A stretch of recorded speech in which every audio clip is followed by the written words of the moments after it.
mesti ingat, MK itu sudah dirusak sistemnya itu, ya. Jadi semangat perbaikan reformasi itu kan sudah dirusak dengan keputusan MK sendiri pada tahun 2006. Itu putusan nomor 5 tahun 2006 itu ya, tentang KY. Ya, itu sebenarnya lucu gitu ya. Jadi MK mengadili dan memutuskan dirinya sendiri gitu kan.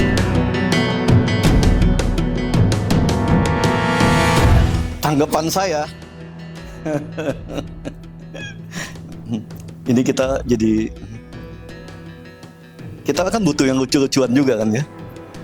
Jadi ketanggapan saya putusan MK itu ya biasa-biasa aja. Ya. Putusan MK itu kan putusannya final and binding. Ya kalau MK sudah memutuskan gitu ya itulah hukum kan, itu undang-undang. Jadi kalau mau dibicarakan kok MK bisa bikin keputusan seperti itu, kita mesti bisa flashback ya. Apa sih cita-cita reformasi? Kan itu. Jadi cita-cita reformasi itu kan bagaimana kita mendirikan sebuah negara berdasarkan hukum Pancasila, hukum yang sejahtera untuk rakyatnya, hukum yang mampu memberikan keadilan. Makanya di situ dibuatlah beberapa lembaga untuk terciptanya sebuah negara yang ideal lah. Ya, itu semangat reformasi ya.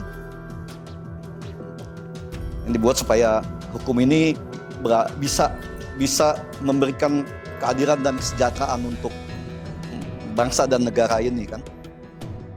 Tapi kita mesti ingat, MK itu sudah dirusak sistemnya itu. Ya, jadi semangat perbaikan reformasi itu tentang hukum sudah dirusak dengan keputusan MK sendiri pada tahun 2006. Yaitu putusan nomor 5 tahun 2006 itu ya, tentang KY. Ya, itu sebenarnya lucu di situ ya. Jadi MK mengadili dan memutuskan dirinya sendiri gitu kan. Di mana dalam putusan itu KY sebagai sebuah lembaga independen juga yang oleh reformasi itu diamanatkan untuk menjaga marwah, martabat dan kehormatan serta etika para hakim ini tidak lagi diperbolehkan untuk masuk mengawasi Mahkamah Konstitusi itu sendiri. Ya, di samping tidak boleh lagi masuk mengawasi peradilan-peradilan lain ya, terutama tentang Hakim Agung, Mahkamah Agung itu. Jadi saya ketawa kalau saya sebagai seorang praktisi hukum ya, seorang bidang hukum gini, saya ketawa kalau orang mempermasalahkan tentang keputusan MK kemarin ya. Inilah bangsa kita hari ini. Ya. Jadi ya, MK memang sudah dirusak sejak tahun 2006. Ya, melalui keputusan nomor 5-nya itu. Jadi ya kita mesti suka tidak suka, kita jalanin warisan ini. Ya ini MK hari ini, hukum Indonesia hari ini. Ya, jadi Mahkamah Agung, Mahkamah Konstitusi itu yang selalu saya sebutkan bahwa mereka ini seperti ada dalam keberadaan mereka seperti sebuah negara dalam negara. Mereka tidak tersentuh oleh pengawasan apapun. Ya, Mahkamah Agung sendiri, MK sendiri, nggak ada yang bisa intervensi mereka, tidak ada yang bisa mengawasi mereka. Ya, putusannya ya itulah hukum. Ya, jadi nggak usah diheranin ya.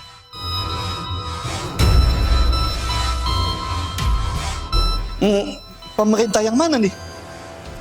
Ya, MK itu kan bukan bagian dari pemerintahan ini kan. MK oke. MK ini kan masuk ke dalam sebuah badan independen ya, yang sebenarnya tugasnya itu mengawasi pemerintahan itu sendiri, ya, mengevaluasi tentang pembuatan undang-undang yang dibuat oleh pemerintah bersama legislatif. Ya, apakah itu bertentangan dengan undang-undang dasar atau tidak? Kan itu MK. Ya, jadi kalau dibilang penyalahgunaan kewenangan oleh pemerintah yang mana? Pemerintah kan tidak bisa campur tangan kepada proses-proses pembentukan hukum di MK kan, apalagi menyangkut masalah keputusan di MK. Jadi kalau mereka yang bicara tentang ini ada campur tangan Pak Jokowi atau ini, ya itu saya nggak tahu. Mungkin karena mereka pun biasa melakukan itu sebelumnya kan. Jadi mereka tahu, ini ada campur tangan gitu. Kita rakyat biasa mana ngerti apa-apa. Karena secara sistem ketatanegaraan, MK itu tidak bisa diintervensi oleh siapapun dan tidak boleh diintervensi oleh siapapun.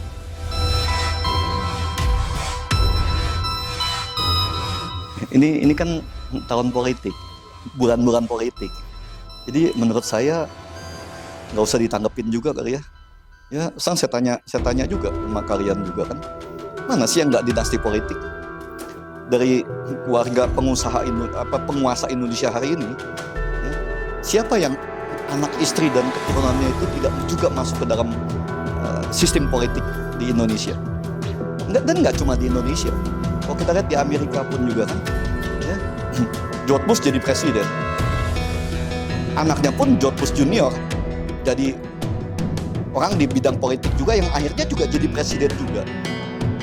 Banyak kan presiden-presiden lain sama. Saya rasa satu yang normal ya di dinasti politik itu tergantung siapa yang bicara. Itu aja. Ya, jadi kalau dibilang tentang Pak Jokowi sendiri ya nggak fair juga lah. Ya, karena hampir semuanya juga masuk ke dalam dinasti politik gitu.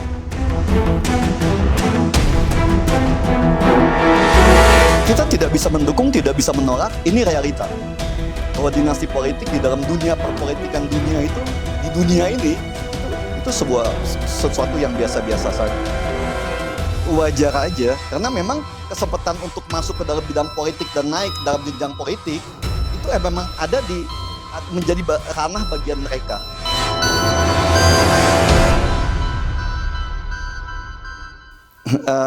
Mungkin kalau saya dan teman-teman kita suka kumpul-kumpul sesama pimpinan di perguruan tinggi ya.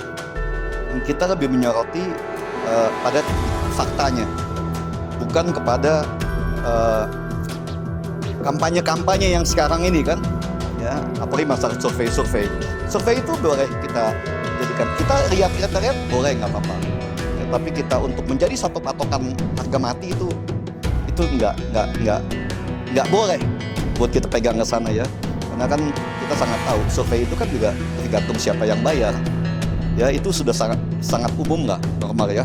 Walaupun kita bicara tidak semuanya survei itu bayaran. Survei-survei yang tertentu juga dari lembaga tertentu itu banyak yang kredibel. Ya, bukan nggak banyak lah, tapi ada yang kredibel ya. Tapi kalau kita ngomong dari lembaga survei yang tidak mempunyai basic, misalnya bukan dari dunia pendidikan, bukan dari memang dunia pemberitaan, memang yang sudah ada basicnya, itu hampir rata-rata itu hasil surveinya tergantung siapa yang pesan. Ya, bukan kita bilang semuanya enggak, tapi sangat banyak yang hasilnya itu atas dasar kesana.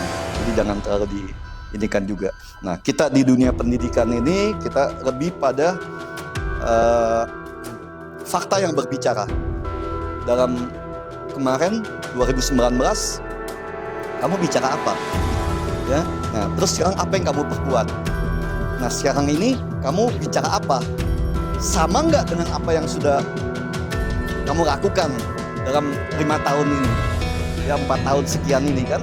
Kalau nggak sama ya berarti kan kita tinggal diskusi. Oh, kamu ngomong begitu tapi kan malingnya kamu juga. Rampoknya kan kamu juga. Kan gampang aja kan? Kita dunia pendidikan kita tinggal sebar kepada semua mahasiswa dan teman-teman, situasi ini seperti ini loh. Ya, jadi kita jangan terbawa pada sebuah dialog kampanye yang mayoritas itu hanya tipu-tipu politik lah ya. Itu kan bohong-bohong. Ya, ini kan tipu-tipu, ini kan semua hanya jualan kecap tapi bohong gitu kan.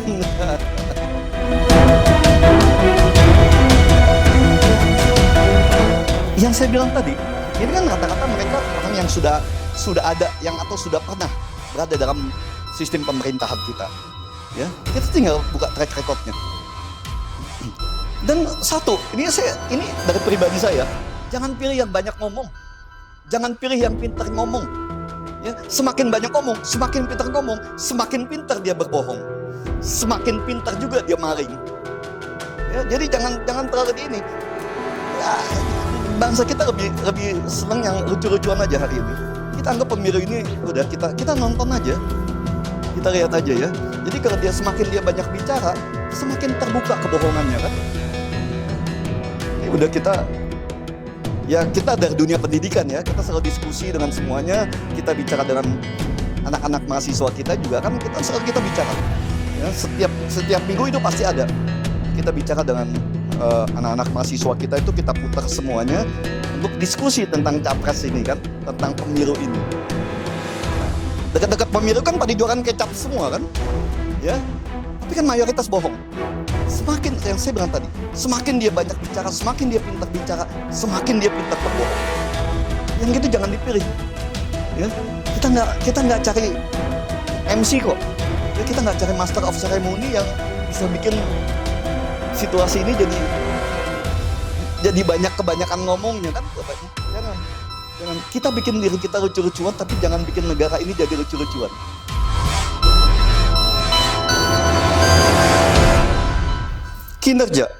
Kinerja mereka. Apa kinerja mereka selama mereka masuk atau ada di dalam sistem pemerintahan yang ada sekarang ini kan? Kerja apa sih mereka?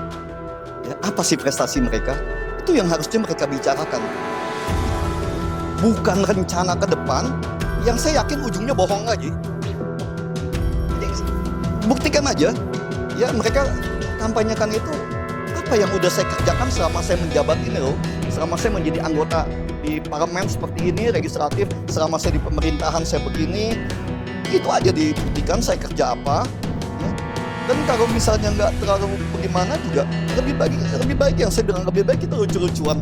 Rakyat lebih senang daripada metode konflik yang banyak dipakai oleh capres-capres tertentu. Itu lebih cenderung mereka cenderung bikin gaduh lah kan. Rakyat udah muak. Rakyat tahu kok siapa mereka. Tambah banyak mereka, tambah muak rakyat. Tambah banyak bicara, tambah enak juga ini kan. Karena kita tahu, kamu bohong aja kan, tipu-tipu lagi. Kan gitu aja.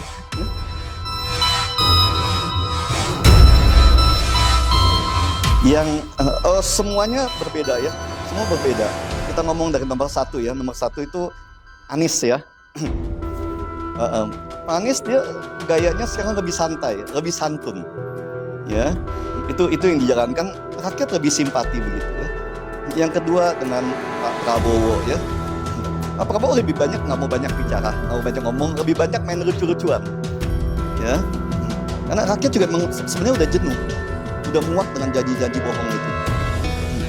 Yang ketiga, ya Ganjar. Ini yang saya sampaikan tadi, Ganjar lebih banyak membuka dalam kampanye itu, lebih banyak timnya itu membuka konflik-konflik yang ada, konflik kepentingannya ya, konflik A, konflik B, konflik C, yang rakyat tuh udah tahu, itu udah semuanya permainan itu kan mereka yang tahu dan mereka yang lakukan juga semuanya. Pada prinsipnya rakyat ini nggak mau peduli dengan gimana, rakyat hanya sekarang ini mau tahu kamu kerja apa sih pada saat kamu berkuasa, pada saat kamu sekarang menjalankan roda penguasa sekarang ini, kamu ngapain aja? Kamu janji tentang, nanti kalau saya berkuasa saya akan begini-begini. Emang sekarang belum berkuasa? Kan sekarang udah berkuasa. Terus kamu jalanin nggak apa yang kamu janjikan itu? Rakyat tuh cuma dari situ aja. Ya, jadi gaya-gaya kampanye itu masing-masing punya ciri khas sendiri, dan kalau kita bicara dari 2019 itu jauh berbeda ya. Ya, kita lihat kan gayanya Pak Anies yang santai, sangat santun, gayanya Pak Prabowo yang santai, tidak mau banyak pusing dan lebih banyak bercandanya. Gayanya Pak Ganjar yang lebih emosional dan terkesan merasa terus terintimidasi atau apapun. Padahal mereka ini kan partai penguasa. Ya, jadi ya ini yang sekarang ini bermain.